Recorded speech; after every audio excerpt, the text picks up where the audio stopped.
Sagalee guyyaa har'aa. Tokkoffaa Tasalonqee boqonnaa 5:16-18.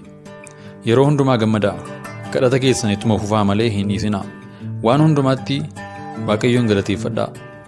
Waaqayyo karaa Yesuus Kiristoos kana gochuu keessan hin fedha. Kadhata jechuun Waaqayyoo waliin haasa'uu jechuudha. Kadhate karaa nuti itti Waaqayyoo waliin hariiroo godhannudha. Waaqayyo karaa Yesuus Kiristoos waan sadii akka nuti goonuu hin fedha.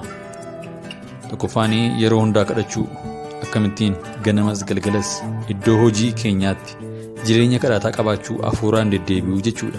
Sababni isaa kadhatii argansuu kiristaanotaati. Yeroo hundumaa namni yookaan kiristaanni tokko kadhachuu qaba.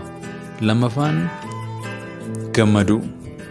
Waaqayyoo akka nuti cinqamnuu fi yaaddofnu osoo hin taane jireenya nuti jiraannu kanatti injooy akka goonu fedha.